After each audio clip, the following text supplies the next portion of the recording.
Sai Chaitanya paramedical college लेकर आया है पैरामेडिकल काउंसिल और सरकारी नौकरियों के लिए उपयोगी पाठ्यक्रम।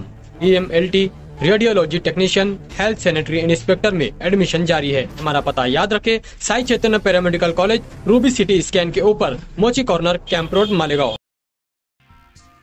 लोकसभा निवडणुकीचा मुहूर्त ठरल्यानंतर अवघ्या आठवडाभरात भाजपनं धुळे लोकसभा मतदारसंघात विद्यमान खासदार डॉक्टर सुभाष भामरे यांना तिसऱ्यांदा उमेदवारी देत प्रचाराला प्रारंभ केला। मात्र प्रतिस्पर्धी पारंपरिक पक्ष असलेल्या काँग्रेस मात्र भाजपचा उमेदवार जाहीर होऊनही महिनाभराचा काळ लोटला गेला असला तरी पारंपरिक प्रतिस्पर्धी पक्ष असलेल्या काँग्रेसला अजूनही उमेदवार मिळत नसल्यानं त्यांची वणवण सुरू आहे।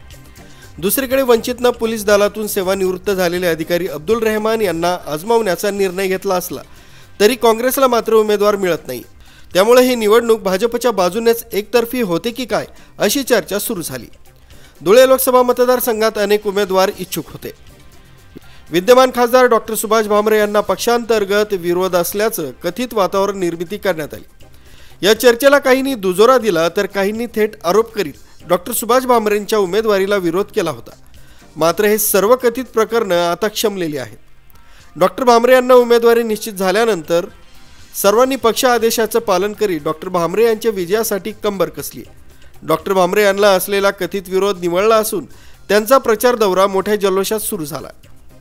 दुसरीकडे येथील पारंपरिक प्रतिस्पर्धी समजला जाणारा येथील काँग्रेस पक्षाला उमेदवार मिळत नसल्यानं त्यांची मोठी नाचक्की होत आहे। धुळे लोकसभेची जागा काँग्रेसची असून इथं मागील निवडणुकांमध्ये इथं पराभव पत्करावा लागला आहे। त्यामुळे ही जागा यंदा राष्ट्रवादी काँग्रेसने लढवण्यासाठी मागितली आहे। मात्र यात काहीही चर्चा पुढे न सरकल्यामुळे इथं अजूनही काँग्रेसला उमेदवार मिळत नसल्यामुळे भाजपचा एकतर्फी विजयाचा मार्ग मोकळा झाला। वंचितनं उमेदवारी जाहीर केलेले सेवानिवृत्त पोलीस अधिकारी यांची साधी ओळख परेड देखील मतदारसंघात नाही। त्यामुळे त्यांच्याबाबत मतदारांना फारशी ओळख नसल्यामुळे डॉक्टर सुभाष भामरे यांचा विजय निश्चित मानला जातोय। दरम्यान धुळे लोकसभा मतदारसंघात गेल्या 2 दिवसांपासून काँग्रेसकडून माजी मंत्री डॉक्टर शोभा बच्छाव या उमेदवारी करतील असं बोललं जातंय। मात्र यावर अधिकृत दुजोरा कोणीही दिला नाही। तसंच डॉक्टर शोभा बच्छाव या नाशिक इथं वास्तव्यास असून धुळे मालेगाव मतदारसंघात त्यांचा फारसा जनसंपर्क नाही। तसंच त्यांना उमेदवारी का दिली जात आहे त्यांनी तर उमेदवारी देखील मागितली नसल्याचं समजतंय। ऐसा है कि जो माहिती है साधारण कि धुलिया लोकसभा की सीट जो है इंडिया आघाड़ी में सीट शेयरिंग में कांग्रेस पक्ष को गई है, ऐसा एक हमको माहिती है। लेकिन चिंता भी है कि अभी तक उम्मीदवार डिक्लेयर नहीं हुआ। उम्मीदवार जल्द डिक्लेयर होना चाहिए। अगर ये कांग्रेस को सीट गई तो कांग्रेस के कर्तव्य है, जवाबदारी है कि सीट जल्दी उम्मीदवार डिक्लेयर करे ताकि सबको काम से लगाया जाए, ऐसी विनंती है। और अगर जितना लेट करोगे तो मैं समझता हूँ कि उतना जड़ इलेक्शन इंडिया आघाड़ी को जाएगा। भाजपा के खिलाफ अच्छा उम्मीदवार मिलने रहा ऐसा कुछ नहीं, ऐसी बात नहीं है। जनता इस समय का इलेक्शन जनता लड़ने वाली है।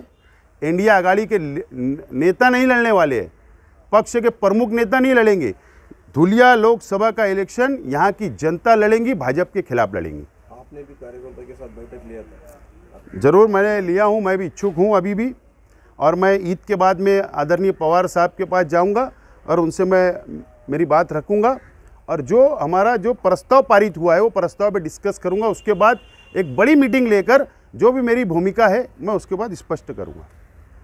त्यामुळे ठिकठिकाणी उमेदवारांसाठी पक्ष पदाधिकाऱ्यांना वनवन भटकंती करण्याची वेळ आली असल्याची जोरदार चर्चा धुळे लोकसभा मतदारसंघात सुरू आहे। न्यूज ब्युरो, कसमध्ये अपडेट, मालेगाव।